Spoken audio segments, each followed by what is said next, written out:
Padre amado, gracias por darnos este tiempo y darnos la oportunidad de ir ante tu trono, Dios. Ese trono que tú has llamado, donde podemos hallar la gracia y el oportuno socorro, Señor. Y en esta hora queremos rogarte, Dios, por cada una de estas personas, hermanos, hermanas, que están viviendo situaciones difíciles en su vida, Señor, para que por sobre todas las cosas tú le des tu paz, Señor. Necesitamos tanto tu paz en esos momentos, Dios. Lloramos para que esa paz tuya, esa paz que el mundo no puede dar ni puede entender, esté en el corazón y en la mente de ellos, Señor. Oramos, bendito Dios, a ti, para que tú les ayudes en esta situación y en estas circunstancias. Lloramos creyendo, Padre bendito, que tu brazo no se ha cortado, Señor. Creyendo que tú tienes todo el poder, toda la gloria y toda la majestad. Creyendo que tú sabes lo que haces, Señor. Nosotros no entendemos muchas veces tus caminos ni tus formas, Señor. Pero creemos de que tú eres bueno, Señor. Creemos de que a los que aman a Dios todas las cosas le ayudan a bien, Señor. Lloramos por eso, Padre bendito, en esta hora. Lloramos por todos los enfermos para que tú los levantes. Oramos por Elenita, Señor, para que permitas que pronto ella esté dando vuelta y haciéndonos reír, Señor, como ella siempre lo hace, Señor. Oramos por ella y oramos por su entorno familiar también, Padre. Oramos por su padre, su madre, sus hermanas, Señor. Para que tú tengas misericordia, Señor, y extiendas tus brazos de gracias y amor una vez más, Señor. Y así rogamos por cada uno de los enfermos que puedan haber en medio de nosotros, Dios, para que tú los sanes, Señor. Tú tienes todo el poder, la gloria, Señor. Padre, maravillados estamos cuando leemos tu palabra y vemos, Dios, como la sombra de Pedro, los paños o la ropa de Pablo, Señor, eran llevadas, Señor. Oramos a ti, Señor, al único y soberano Dios, Señor. Oramos por aquellos que les faltan también las ganas y el deseo de estar en tu casa, Dios. Oramos por aquellos que quieren y no pueden, para que tú los bendigas también, Señor. Padre, gracias, Dios. Bendícenos. Llénanos, bautízanos con tu Espíritu Santo en esta hora, Señor. Y te pido que tú me des toda la tranquilidad también para poder expresar y exponer lo que tú has puesto en mi corazón, Padre. Gracias, Dios, por tu amor. En el nombre de Jesús, Señor. Amén y amén. Bien, los invito a abrir sus Biblias, el libro de Apocalipsis, capítulo 14.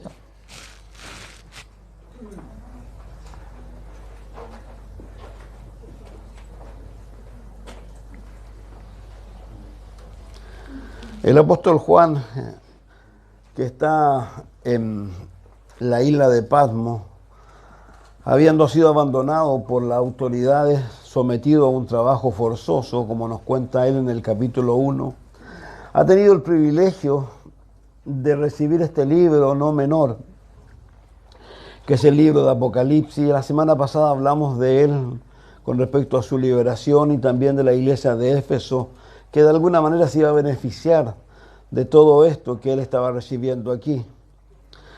Y algo interesante, porque el capítulo 13, si lo miramos bien, nos habla de cosas terribles, ¿no es cierto?, que van a venir sobre el mundo. Y el capítulo 14, al apóstol se le permite ver otra cosa totalmente diferente. Y es tan importante eso porque de alguna manera eso siempre va a ser un ánimo para los hombres, para los creyentes y las mujeres.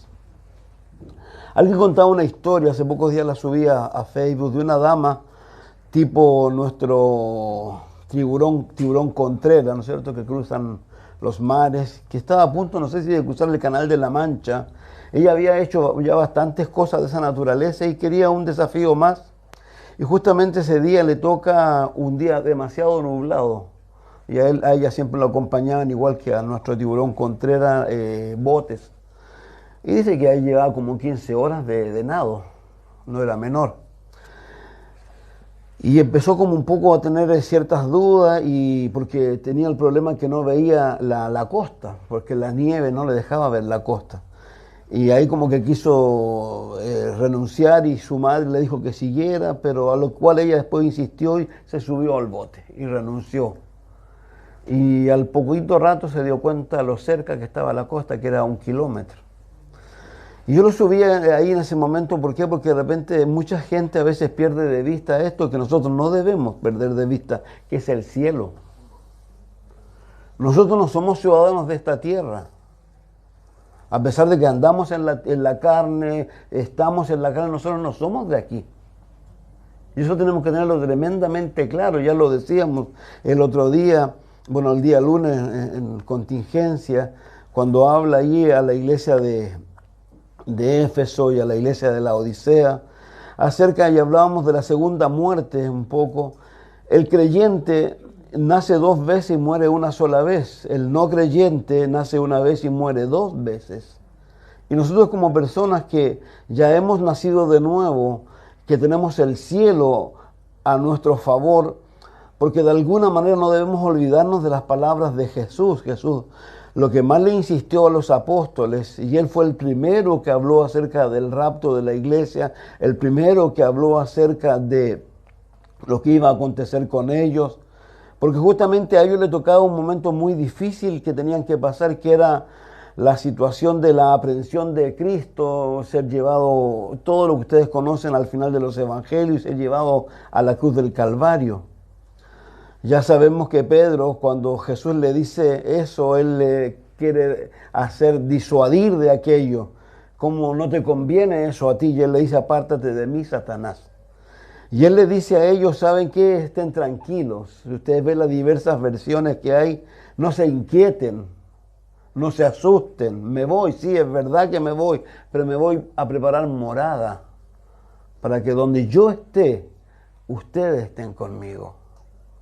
Y no se olviden que él luego muere, resucita, ¿no es cierto? Y los 40 días que pasa con ellos antes de ser llevado al cielo, él lo que más les habla es acerca del reino, del reino de Dios. Y sobre todas las cosas, lo que más le imploró, si pudiéramos decir a ellos, cuando ellos le hacían diversas preguntas, él les decía, ¿saben qué? Preocúpense de solo una cosa, de ser llenos del Espíritu Santo. No se preocupen de otra cosa, preocúpense de eso.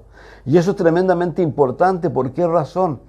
Porque cuando uno lee la labor del Espíritu Santo, que nos habla el mismo Señor Jesús, también cuando tiene que explicarles a ellos que a pesar que se va a ir, no los va a dejar solo. Les va a dejar a uno de la misma calidad, uno de igual que Él. Porque el Padre, el Hijo y el Espíritu son Dios. Y le dice que ese Espíritu Santo es necesario que Él se vaya, porque si Él no se va, Él no puede venir. Y cuando Él venga, Él los va a llevar a toda la verdad. Por eso la insistencia que hay en las Escrituras con respecto a andar en el Espíritu y no andar en la carne.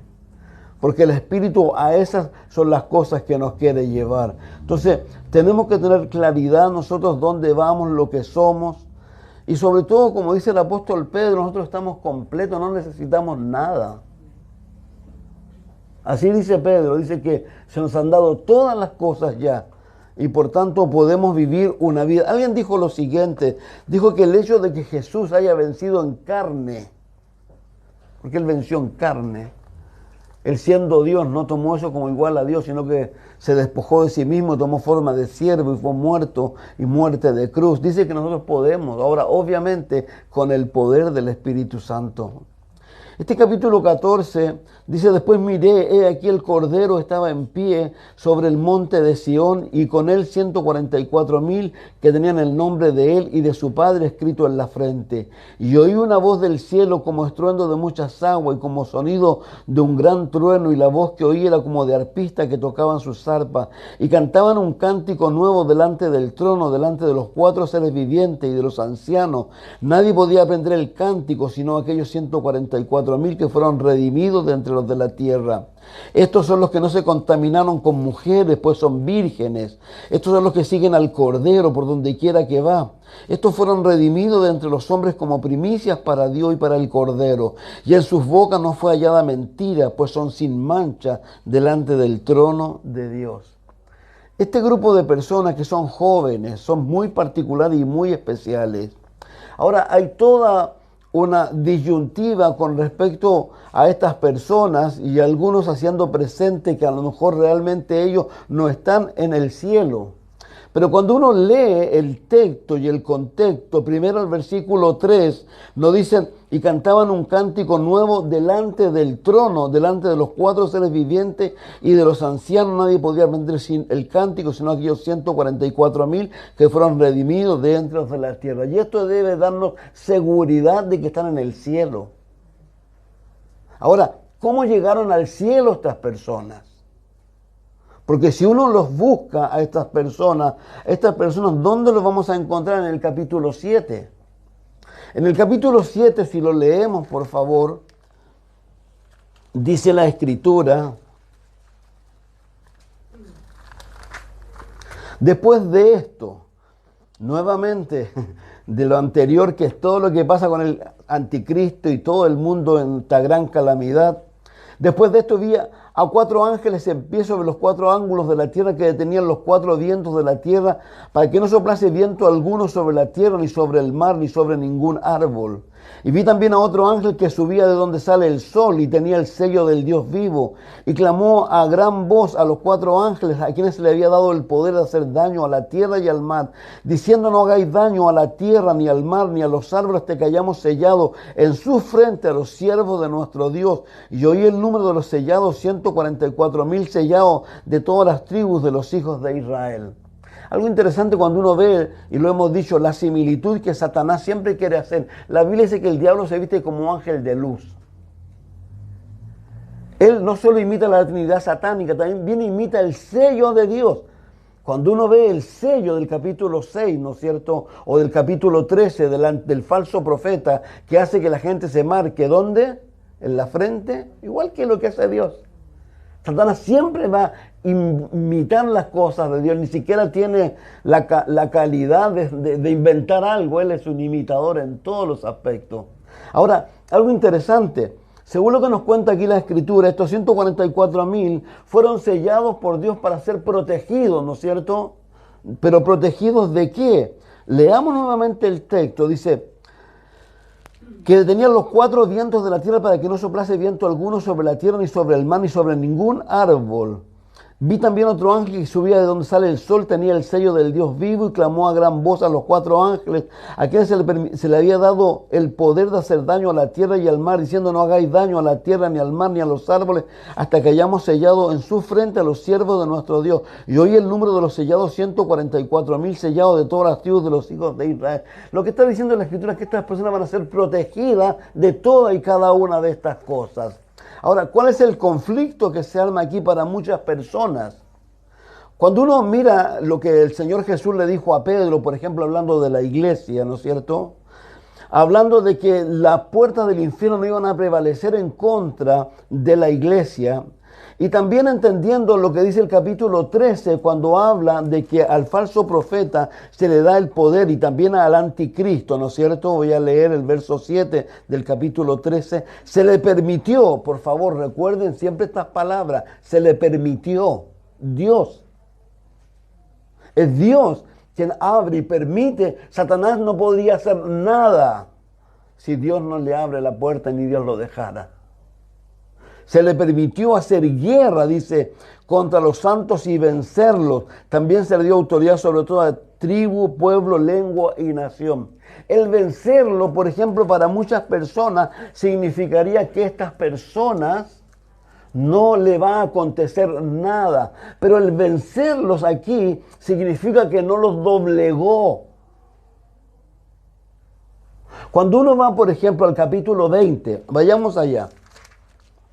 En el capítulo 20 nos habla acerca de las personas que han sido salvas en la gran tribulación, ese gran avivamiento, gran mover del Espíritu que va a haber, no con la iglesia, porque la iglesia ya se fue, sino con los no creyentes. Y por favor, quiero dejar muy claro algo, no necesariamente, porque aquí hay todo un conflicto con respecto a las personas que no van a ser llevadas por Dios. Como que las personas que no van a ser llevadas por Dios y que estaban dentro de la iglesia, pudiera ser que tuvieran una segunda oportunidad en la gran tribulación. Muchas personas dicen que no. ¿Por qué dicen que no? Por lo que dice 2 Tesalonicenses capítulo 2. Capítulo 2 de 2 Tesalonicenses dice lo siguiente, voy a parafrasear. Como ellos de alguna manera no se gozaron en las cosas de Dios, Dios, dice, los entrega a un poder engañoso para que crean la mentira y se pierdan.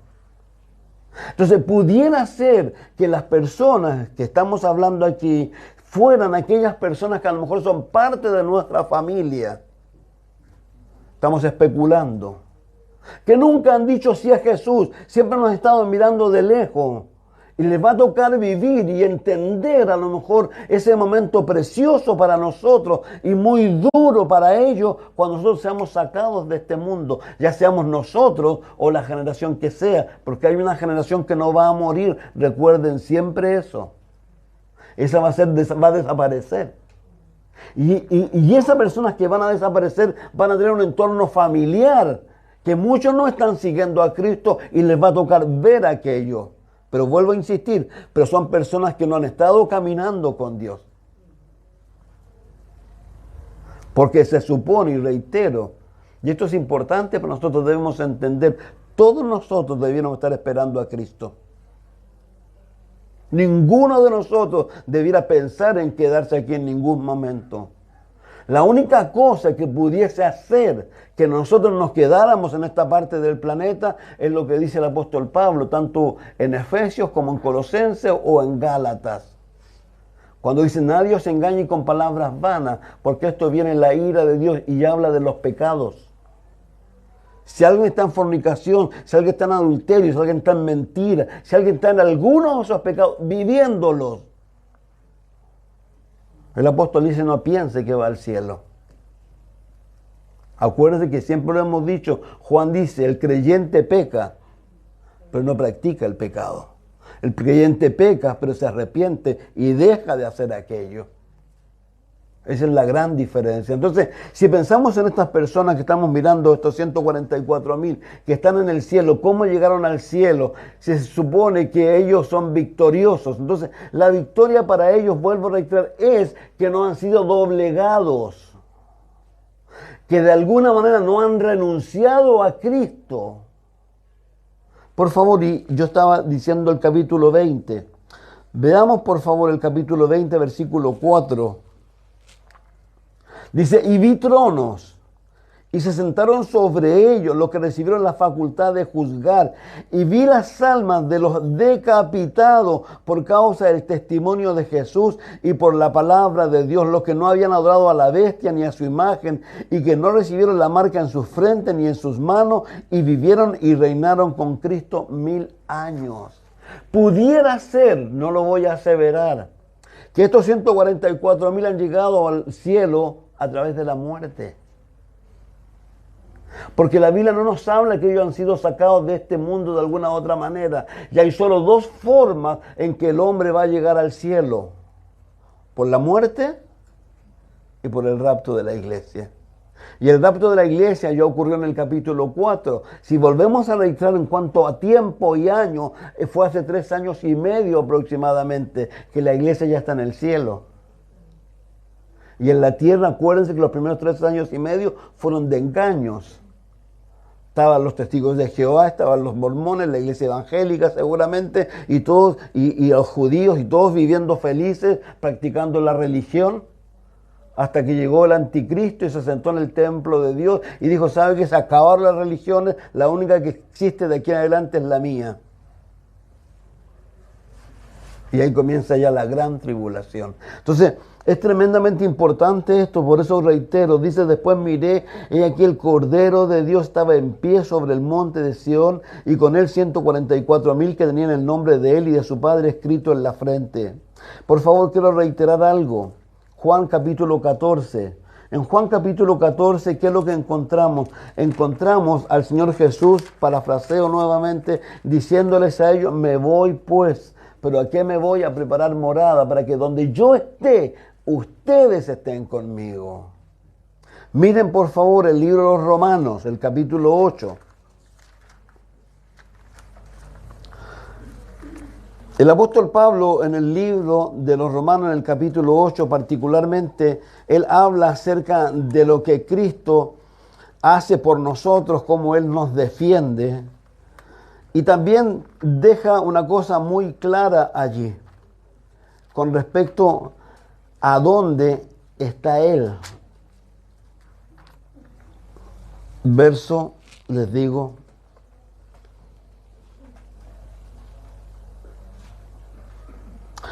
33 y 34.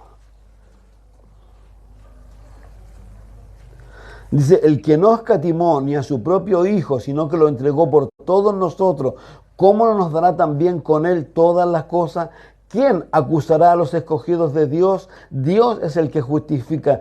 ¿Quién es el que condenará? Cristo es el que murió, más aún el que también resucitó, el que además está a la diestra de Dios, el que también intercede por nosotros.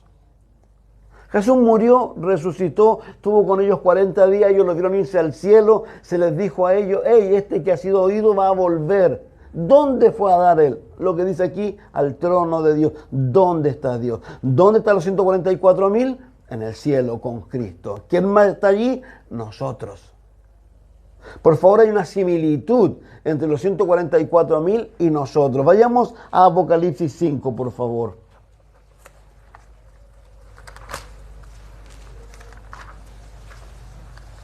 El capítulo 4, versículo 1, se está cumpliendo la promesa que se le ha dado a la iglesia de Filadelfia.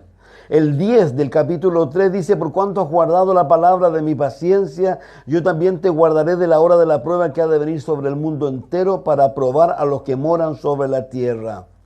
Le ha dicho algo el Señor a él con anterioridad también, el versículo 8 del mismo capítulo 3. Yo conozco tus obras, aquí he puesto delante de ti una puerta abierta, la cual nadie puede cerrar, porque aunque tienes poca fuerza, has guardado mi palabra y no has negado mi nombre. El capítulo 4, después de esto miré aquí una puerta abierta en el cielo. La primera voz que oí como de trompeta hablando conmigo dijo, sube acá y te mostraré las cosas que sucederán después de esta. Al instante yo estaba en el Espíritu, he aquí un trono establecido en el cielo y en el trono uno sentado. Fíjese que el capítulo 14 y el capítulo 4 hablan más o menos similitud. Hay un trono, está el Cristo, en ese caso está los 144,000. Aquí, ¿quiénes están?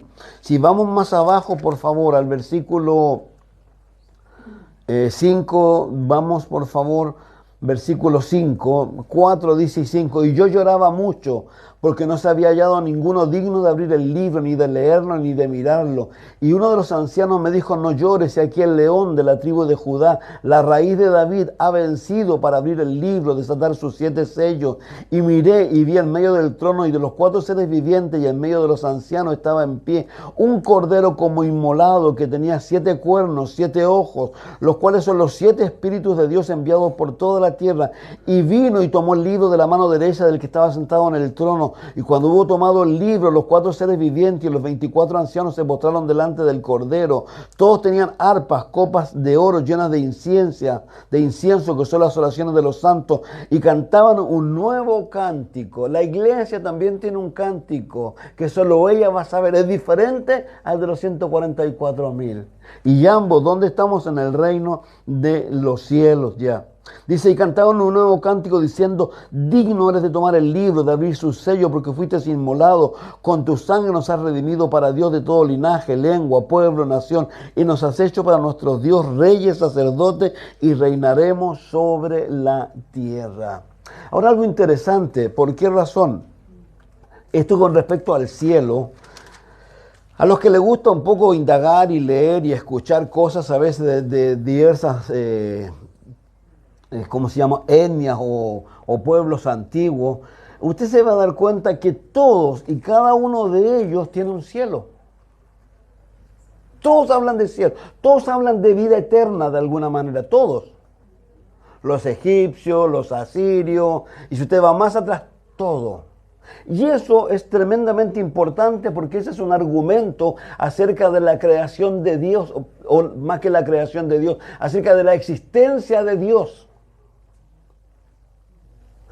Nosotros tenemos testimonio en nosotros mismos, el Espíritu Santo vive en nosotros. Pero la Biblia dice que Dios ha dado testimonio a este mundo de su existencia. La Biblia nunca trata de probar la existencia de Dios. Cuando empieza el capítulo 1 dice que Dios existe. Si yo creo eso, yo no debo tener ningún problema con nada. Entonces, hay dos argumentos que son el argumento cosmológico y el argumento antropológico. El cosmológico es lo que dice el libro romano o el Salmo. Los cielos cuentan la gloria de Dios. El mundo en sí habla acerca de la existencia de Dios. Nosotros estamos a una distancia del sol exacta. Estuviéramos más cerca, nos achicharramos. Estuviéramos más lejos, nos morimos de frío. Tenemos un movimiento de traslación, un movimiento de rotación. Todo lo que está alrededor es algo perfecto. Y eso habla de qué, de que alguien creó este mundo o el universo. Y el otro argumento es el que acabo de decir, el argumento antropológico. ¿Quién le puso a los hombres que nunca se le habló de Dios ni del Evangelio eso? Para creer lo que creen ellos. La Biblia dice claramente en los Salmos que Dios le ha dado al hombre sentido, ¿saben qué? De eternidad. Por eso los egipcios le colocaban mapas a los muertos, preparándolos para el otro mundo de alguna manera que los pudieran guiar. Obviamente ellos estaban equivocados. Ahora, sabemos también cómo Dios va a juzgar a esas personas. Recuerden siempre cuando alguien le pregunte, ¿y cómo van a ser juzgados los que nunca han oído de Dios? Sus conciencias, dice el libro de Romanos. ¿Los va a acusar o los va a defender? Ahora, quiero detenerme en algo y vuelvo a reiterar, usted se va a encontrar, si estudia de los mormones, de los testigos de Jehová, van a encontrar muchas cosas. Los hindúes también, ellos también hablan de un cielo. Y los mormones, por ejemplo, el cielo de ellos es donde los hombres van a tener muchas vírgenes y van a poblar mundo y van a ser felices ellos allá. Y ellos tienen diversos cielos más. Los testigos de Jehová dicen que 144,000 van a vivir en la tierra nueva y no sé qué van a hacer con los demás porque ya pasaron ese número hace ratito ellos en realidad. Pero es así. Entonces, ¿pero qué es lo importante ahora? Si uno empieza a pensar con respecto a esto del cielo, primero, tenemos que entender qué personas han ido al cielo a dar, primero que nada. Sabemos que el cielo está habitado por Dios, está habitado por los ángeles, ¿no es cierto? Sabemos también que en el cielo, de alguna manera, aún el día de hoy, como dice el libro de Job, Satanás anda por ahí, como dice Efesios 6 también, y toda esa cantidad de seres que él logró engañar y que se convirtieron en demonios. Pero algo interesante de la Biblia, por ejemplo, nos empieza a mencionar de personas que llegaron al cielo antes que la iglesia fuera llevada. Primero tenemos en Génesis 5, ¿se acuerdan de quién? De Enoc. Enoc dice la Biblia, por ejemplo, interesante con Enoc, no sé si usted lo ha leído, dice que él vivió 60 años. Después de los 60 años dicen que él conoció realmente a Dios. Y que empezó a caminar con Dios. Él vivió 360 años. 300 años caminó con Dios. ¿Cómo está para caminar 300 años con Dios? Llevamos 40 y ¡ay, que estamos cansados! ¿Cómo estaríamos con 300? Pero la Biblia dice que Dios, es tremendo porque dice que, alguien cuenta la historia, dicen que él salía a hablar con Dios y caminaba con Dios. Y que un día se alejaron tanto de la casa de Enoc que Dios le dijo, ¿sabe qué? Mi casa está más cerca. Y se lo llevó. Y dice que fue traspuesto, no vio la muerte. Segunda persona que tenemos en la Biblia, ¿se acuerdan de quién es? Un hombre que tenía un discípulo llamado Eliseo. Y que siempre le estaban diciendo, Eliseo, tu patrón o tu amo va a ser quitado. Y él dice, vive Jehová, vive mi alma, que no te dejaré. Un hombre, porque él quería más de Dios. Hasta que le preguntó su amo, ¿qué quieres? Quiero lo que tú tienes, quiero seguir tu ejemplo, quiero seguir tu vida. Dice que él vio irse, ¿a quién? A Elías, en un carro de fuego. Ahora es interesante con esto, ¿por qué? Porque hay un tercer personaje que también va a dar al cielo, pero de manera diferente. ¿Saben quién es? ¿Quién es? A ver, pregunta y respuesta. Moisés, no, estamos en el Antiguo Testamento. Moisés. ¿Por qué decimos esto? Primero, el libro de Judas, que es un libro de un solo capítulo, dice que el diablo con el arcángel contendían por el cuerpo de Moisés. Dice que nadie sabe dónde Dios sepultó a Moisés. Pero ¿qué es lo interesante? Que a Moisés, ¿dónde lo encontramos? En la transfiguración. Acuérdense que Jesús le dijo a los apóstoles, algunos de ustedes, porque obviamente no siempre todos vivieron las mismas experiencias. Algunos de ustedes, ¿quién fue? Pedro, Juan y Jacobo. Se lo llevó y ellos lo vieron transfigurarse y lo vieron a ver en gloria. Y no solo lo vieron a él, ¿a quién más vieron? A Moisés y a Elías. Entonces, interesante esto, ¿por qué? Porque tenemos a estas personas. Este fue un caso especial, claramente, que vemos en las Escrituras, ¿ya? Lo que yo les decía de la transfiguración está en Lucas 9, 27. Luego de eso, ¿qué tenemos? Tenemos que Jesús está muriendo, ¿no es cierto? Lo que nos cuenta la Escritura. Algo interesante también, por favor, con esto. ¿Por qué? Porque necesitamos llenar el cielo con las personas que están allí. Por favor, quiero que vayamos a Mateo 12, 38 al 40.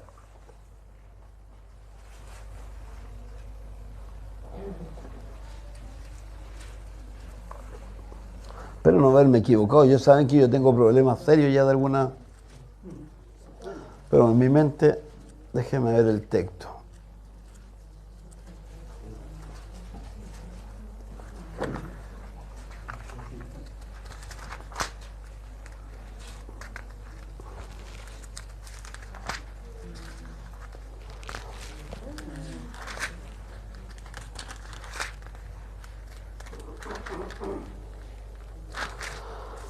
Sí, está bien. Dice, entonces respondiendo a alguno de los escribas y de los fariseos, diciendo, maestro, deseamos ver de ti señal. Y él le respondió y les dijo, la generación mala y adúltera demanda señal, pero la señal no le será dada, sino la señal del profeta Jonás. Porque como estuvo Jonás en el vientre del gran pez 3 días y 3 noches, así estará el Hijo del Hombre en el corazón de la tierra 3 días y 3 noches. Esto es tremendamente interesante. ¿Por qué? ¿Qué fue hacer Jesús al centro de la tierra? ¿Qué es lo que hay en el centro de la tierra? Ahora me voy a adelantar. Recuerden, y esto es importante.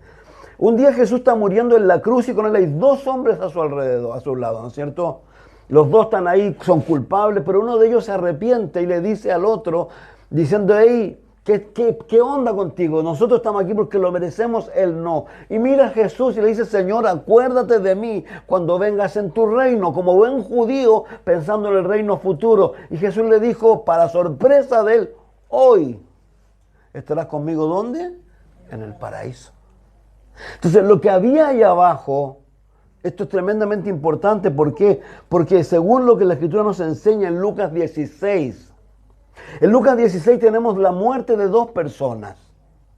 Un rico y otro que tiene nombre, Lázaro. Los 2 mueren juntos.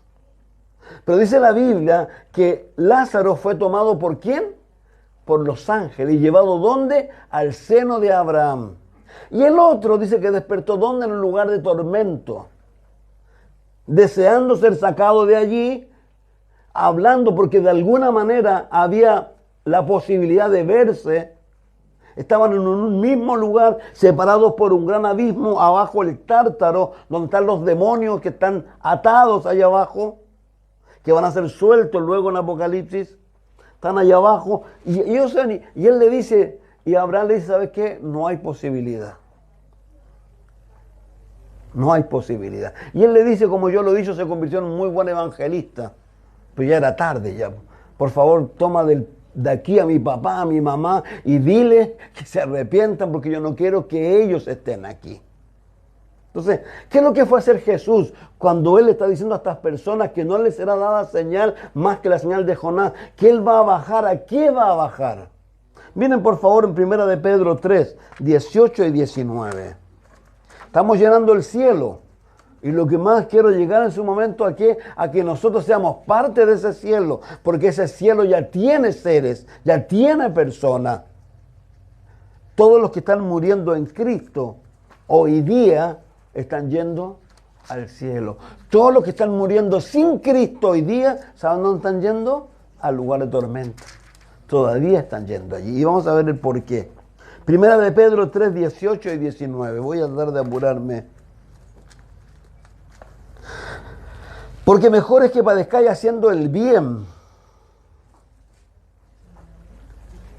Si la voluntad de Dios así lo quiere, que haciendo el mal, porque Cristo también padeció una sola vez por los pecados, el justo por los injustos, para llevarnos a Dios, siendo la verdad muerto en la carne, pero vivificado en espíritu, el cual también fue y predicó a los espíritus encarcelados, los que en otro tiempo desobedecieron, cuando una vez esperaba la paciencia de Dios en los días de Noé, mientras se preparaba el arca, en la cual pocas personas, es decir, 8 personas, fueron salvadas por agua.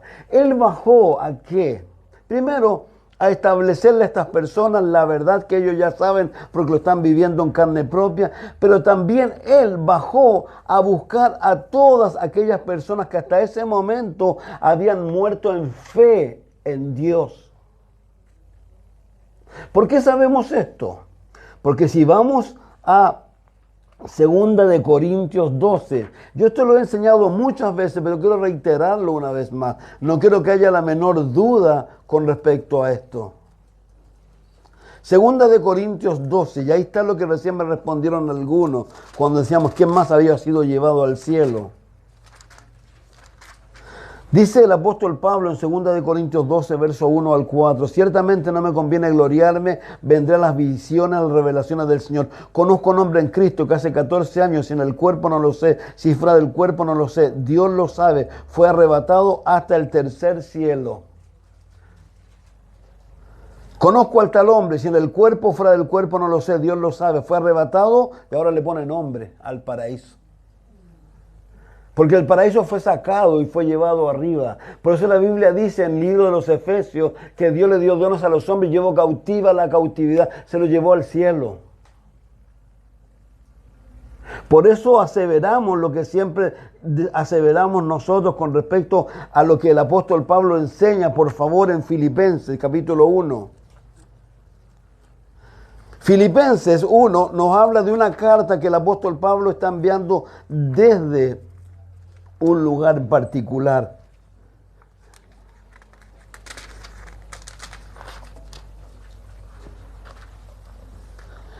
Dice, verso 12, quiero sepáis, hermanos, que las cosas que me han sucedido han redundado para bien del progreso del Evangelio, de tal modo que mis prisiones se han hecho patentes en Cristo, en todo el pretorio y a todos los demás. ¿Dónde está Pablo aquí? Está en Roma, está preso en Roma. Por eso habla del pretorio. Y dice, de tal manera que mis prisiones han hecho patente en Cristo, en todo el pretorio y a todos los demás. Y la mayoría de los hermanos, cobrando ánimo en el Señor con mis prisiones, se atreven mucho más a hablar la palabra sin temor. Algunos a la verdad predican a Cristo por envidia, contienda, otros de buena voluntad. Los unos anuncian a Cristo por contención, no sinceramente pensando añadir aflicción a mis prisiones, pero los otros por amor, sabiendo que estoy puesto para la defensa del Evangelio.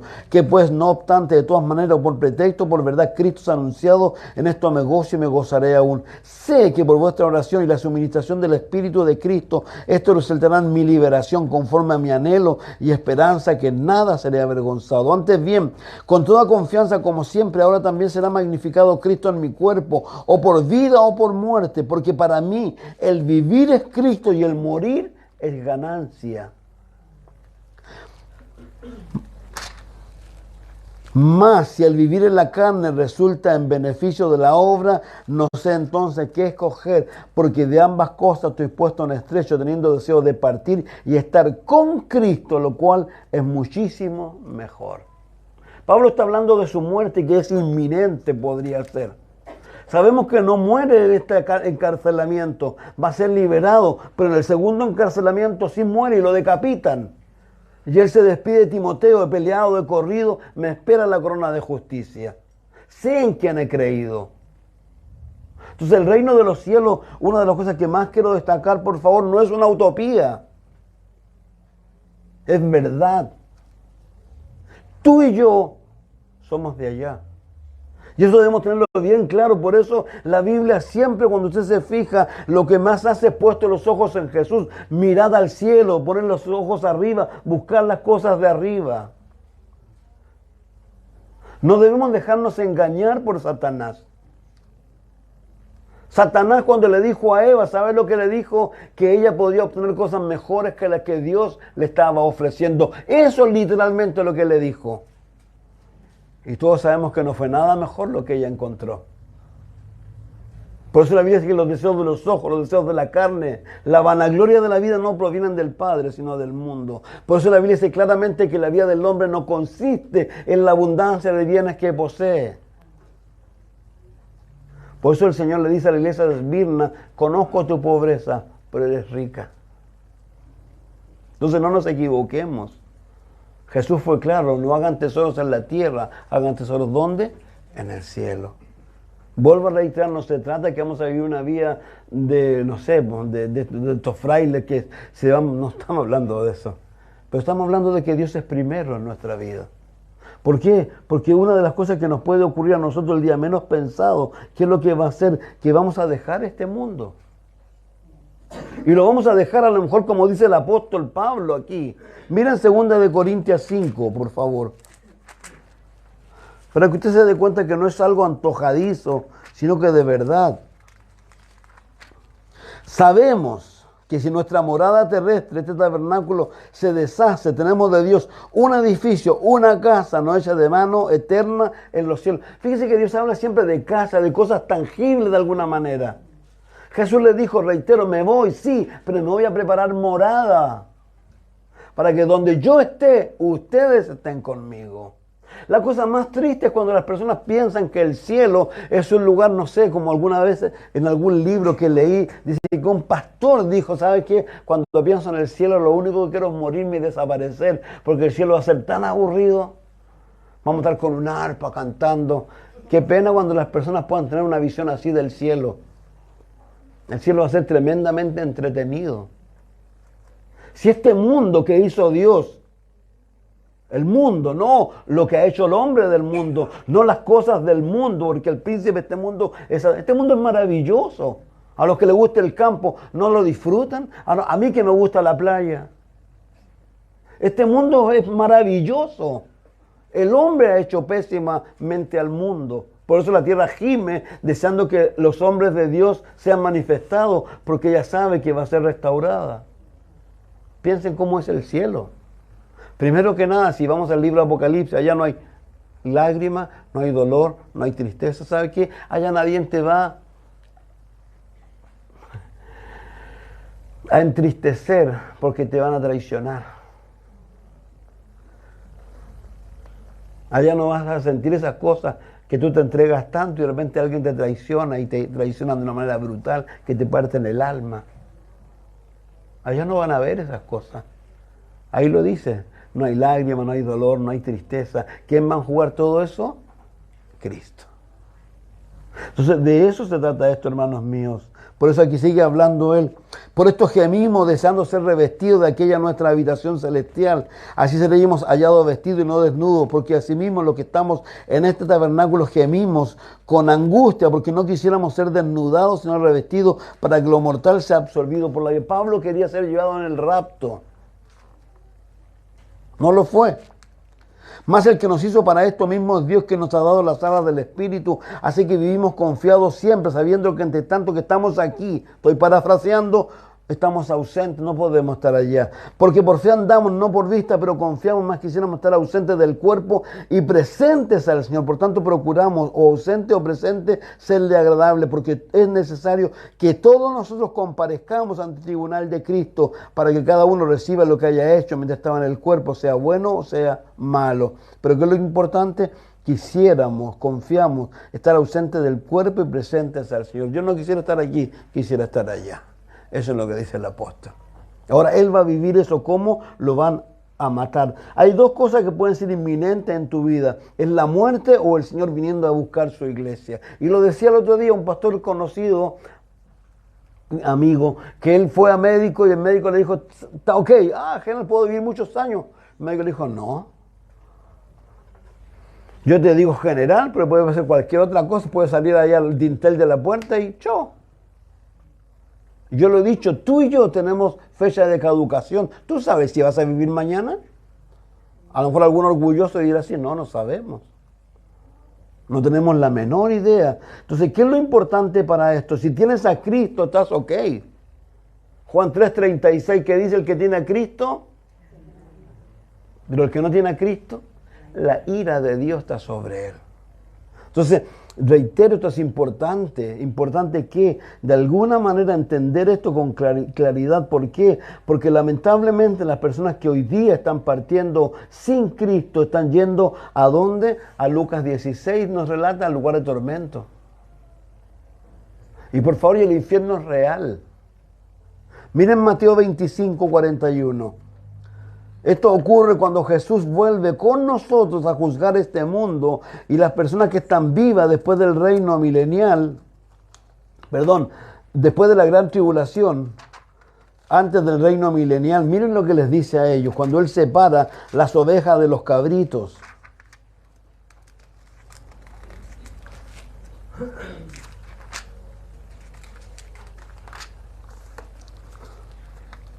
(25:41). Entonces ya también a los de la izquierda, acuérdense siempre, la izquierda y la derecha: apartaos de mí, malditos, al fuego eterno preparado para el diablo y los ángeles. Ahora, ¿por qué? Reitero, y esto creo que lo tengan claro, estas personas que yo reitero están muriendo y están yendo al lugar de tormento porque aún de alguna manera no ha llegado el momento que vayan a la muerte segunda. La muerte segunda, o el fuego, o el lago de fuego y azufre, ¿no es cierto? Que es la muerte segunda. Miren, por favor, Apocalipsis 19. No sé, no vamos a alcanzar a verlo todo hoy día, pero ojalá estén tan entretenidos como yo. Yo estoy entretenidísimo, me encanta esto. El capítulo 19, verso 11 al 21, nos habla acerca de la venida de Jesús con nosotros, ¿ya? Vamos a detenernos en el 19, vamos a volver atrás después. Y vi a la bestia, a los reyes de la tierra, a sus ejércitos reunidos para guerrear contra el que montaba el caballo, contra su ejército, la guerra de Armagedón, o la última batalla de esa guerra. Y la bestia fue apresada, y con ella el falso profeta, que había hecho delante de ella las señales con las cuales había engañado a los que recibieron la marca de la bestia y habían adorado su imagen. Estos dos fueron lanzados vivos dentro del lago, de un lago de fuego que arde con azufre. Esa es la muerte segunda. ¿Por qué digo esto yo? Porque si vemos por favor el capítulo 20, verso 12, 11 más que nada, hasta el 15. Vamos a volver luego atrás. Vi un gran trono delante al que estaba sentado en él delante del cual huyeron la tierra y el cielo, ningún lugar se encontró para ellos. Vi a los muertos, grandes, pequeños, de pie ante Dios. Los libros fueron abiertos, otro libro fue abierto, el cual es el libro de la vida. Y fueron juzgados los muertos por las cosas que estaban escritas en los libros, según sus obras. Y el mar entregó los muertos que había en él. La muerte y el Hades entregaron los muertos que había en ellos. Y fueron juzgados cada uno según sus obras. Y la muerte y el Hades fueron lanzados al lago de fuego. Y esta es la muerte segunda. Y el que no se halló inscrito en el libro de la vida fue lanzado al lago de fuego. Al lago de fuego, muerte segunda, los primeros inquilinos que va a tener, ¿quiénes son? El anticristo, el falso profeta. Luego, porque aquí no se olvide que Satanás, vamos al capítulo 20, por favor, verso 10. De Apocalipsis. Y el diablo que los engañaba fue lanzado en el lago de fuego y azufre, donde estaba la bestia, el falso profeta, y será atormentado día y noche por los siglos de los siglos. Por favor, entendamos algo. Ya estábamos hablando con respecto a la muerte, ¿no es cierto? Estábamos hablando con respecto a que son dos cosas las más inminentes que pueden venir sobre nosotros, y hablamos del infierno, que es un lugar real en donde van a ir a dar estas personas. ¿Me escuchan bien? Perdí un poco como de vuelta. Van a ir a dar estas personas. Ahora, algo interesante, quiero volver un poco atrás. Respecto a la muerte y con respecto a el regreso del Señor Jesús. La semana pasada nos detuvimos bastante con respecto a esto. Mateo 24, 1 Tesalonicenses 5, 2 de Pedro 3, Apocalipsis 3:3, 16:15. Lo que más nos habla allí, que cuando venga Jesucristo va a ser el día menos pensado.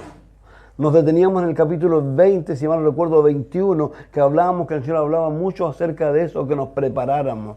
Lo que más Dios quiere es que nosotros no seamos sorprendidos. Tesalonicenses 5 dice que nosotros estamos en la luz, no podemos ser sorprendidos por eso. Entonces, el cuidado que Dios se nos habla a nosotros con respecto a eso, ¿por qué? Porque lamentablemente pudiera ser que a lo mejor alguno de nosotros empiece a pensar o a tener una idea equivocada de estas cosas.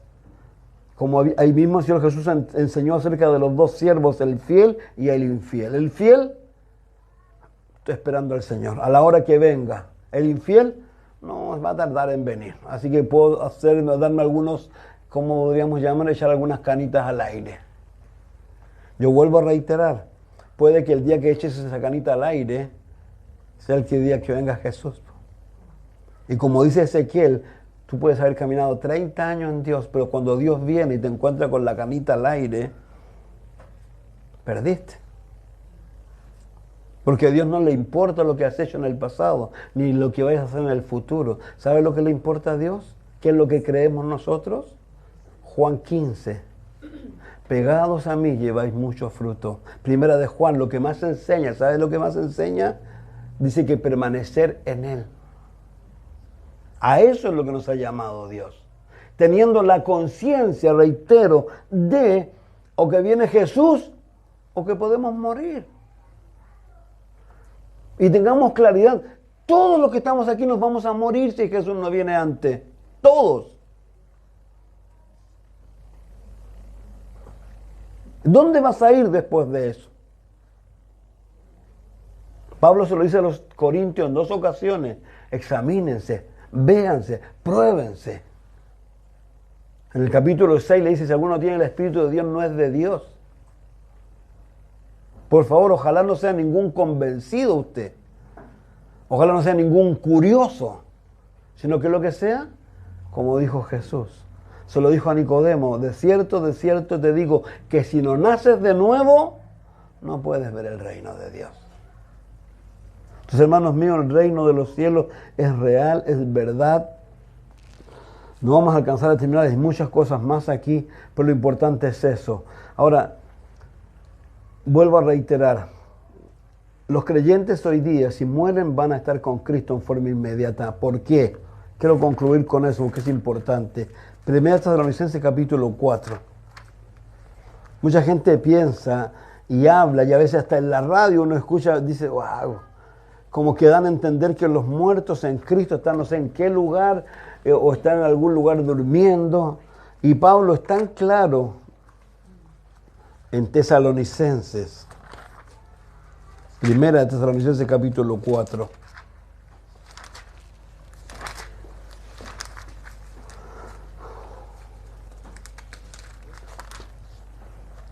Verso 13. Tampoco queremos, hermanos, que ignoréis acerca de los que duermen, los que han muerto en Cristo, para que no os entristezcáis como los otros que no tienen esperanza. Esa gente dice, no, si vamos a desaparecer, vamos a morir y nada. Porque si creemos que Jesús murió y resucitó, ¿crees que Jesús murió y resucitó? Amén. Así también traerá Dios con Jesús a los que durmieron en Él. ¿De dónde los va a traer? Como decía Pablo en Filipenses o en 2 de Corintios, dice, deseo partir, morirme, dice, ¿y estar con quién? Con Cristo. ¿Qué le dijo Jesús al hombre? Hoy estarás conmigo en el paraíso. ¿Y ese paraíso a dónde se lo llevaron después? Al cielo. Y del cielo va a venir Jesús. ¿Con qué? A buscar su iglesia. ¿Con quién viene? Con todos los creyentes que han muerto en Cristo. Tu madre, tu padre, tu hermano, tu hermana. Todos los que han muerto en Cristo. Yo va a ser un día glorioso ese. Imagínense ver a tu mamá, a tu papá después de tanto tiempo. Glorificado él y glorificado tú. Si de eso se trata esto. Y aquí lo dice con claridad, porque si creemos que Jesús murió y resucitó, así también traerá Dios con Jesús a los que durmieron en Él. Ahora, lo más importante, quiero concluir hoy día, versos capítulo 5, Tesalonicenses. Hay más, veré cómo lo vemos la semana que viene. Pero acerca de los tiempos, de las ocasiones, no tenéis necesidad, hermanos, de que yo os escriba, porque vosotros sabéis perfectamente que el día del Señor vendrá así como ladrón en la noche. Por favor, algo muy significativo. ¿Han visto noticias? ¿Han visto los tamaños de los granizos. El pastor ya escribió un libro en los 80, así como él diciendo va a venir tiempo en los 80. Estamos en el 2000. ¿Perdón? 23. ¿Qué no hemos visto nosotros que la Biblia no nos haya anticipado que íbamos a ver? ¿Qué podemos esperar? Nada. La marca de la bestia, yo le decía, en nuestro país, lueguito van a sacar el dinero. Lueguito se va a acabar y todo con la marca de la bestia. A lo mejor no necesariamente la marca de la bestia, porque la marca de la bestia tendrá que estar el anticristo y el falso profeta. Pero van a empezar ¿con qué? Con todo ese tipo de cosas que son la antesala de todo aquello. Guerras, rumores de guerra, terremotos, pestes. Díganme, ¿hay algo que no hayamos visto? Entonces por eso el apóstol aquí le dice, imagínense que esto lo está diciendo hace 2000 años. Acerca de los tiempos, de las ocasiones, no tenéis necesidad, hermanos, de que yo os escriba, porque vosotros sabéis perfectamente que el día del Señor vendrá así como ladrón en la noche, cuando digan paz, seguridad, entonces vendrá sobre ellos destrucción repentina, como los dolores a la mujer encista y no escaparán. Claro, los que van a entrar a la tribulación, cuando se engañen con el anticristo. Pero más vosotros, hermanos, no estáis en tinieblas para que el día os sorprenda como ladrón, porque todos vosotros sois hijos de luz e hijos del día, no somos de la noche ni de las tinieblas. Por tanto, no durmamos, sino seamos como no seamos como los demás, sino velemos y seamos sobrios. Porque los que duermen de noche se duermen, los que se embriagan de noche se embriagan. Pero nosotros somos del día, seamos sobrios, habiéndonos vestido con la coraza de fe y amor y con la esperanza de salvación como yelmo, porque no nos ha puesto Dios para ira, sino para alcanzar salvación por medio de nuestro Señor Jesús, que murió por nosotros para que ya sea que velemos o que durmamos, vivamos juntamente con Él, por lo cual animaos unos a otros y edificaos unos a otros así como lo hacéis. Lo único que te puede sacar de allí, ¿qué es lo que es? Es lo que ha dicho el apóstol Pablo cuando él nombra un montón de cosas. Voy a leerla.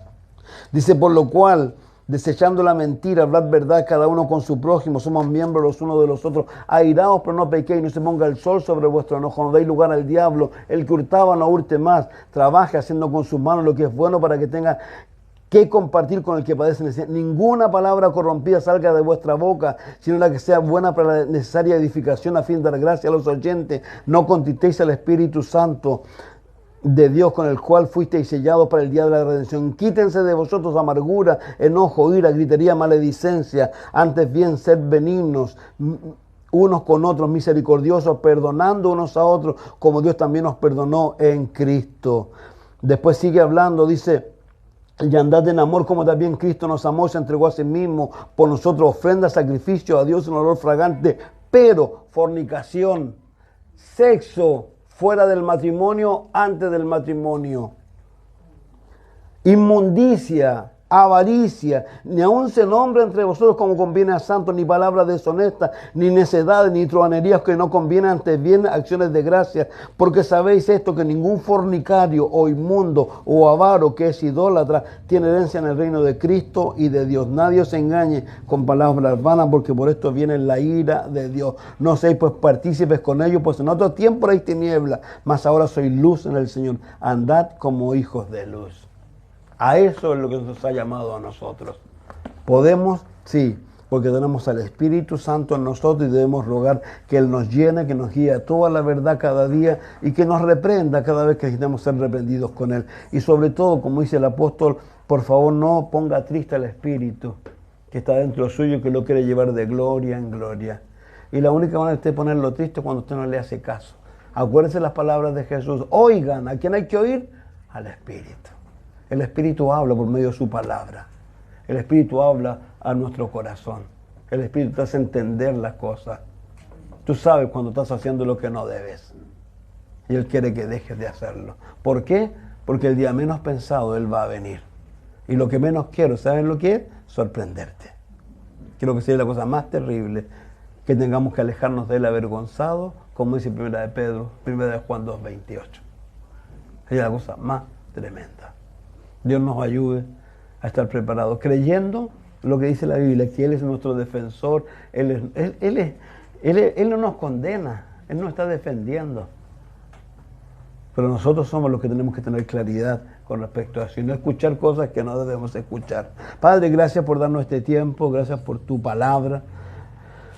Yo te ruego que nos ayudes, Señor, de verdad estar tan consciente de lo que somos, tan consciente de lo que tú has dicho, tan consciente que el día menos pensado partimos de este mundo, ya sea porque tengamos que morir o porque tú vienes a buscarnos, Señor. Ayúdanos, Señor, a entender que eso, sobre todo lo primero, no hay edad, Señor. Te ruego que nos ayudes, como decía el salmista, Señor. Ayúdanos y como dice el apóstol, también aprovechando bien el tiempo, dice el apóstol, ayúdanos a contar los días, dice el salmista. 70, 80, los más robustos, Señor. Tú sabes eso, Señor. Te pedimos tu ayuda, queremos de verdad poner contento tu corazón. Por sobre todas las cosas, queremos poner contento tu corazón, Señor. Y ayúdanos a poner contento tu corazón, sobre todo a través de las decisiones que hacemos, Señor. Que mostremos nuestra madurez eligiendo lo bueno y no lo malo, Señor. Padre, gracias por todo. En el nombre de Jesús, Señor. Amén y amén. Dios les bendiga mucho.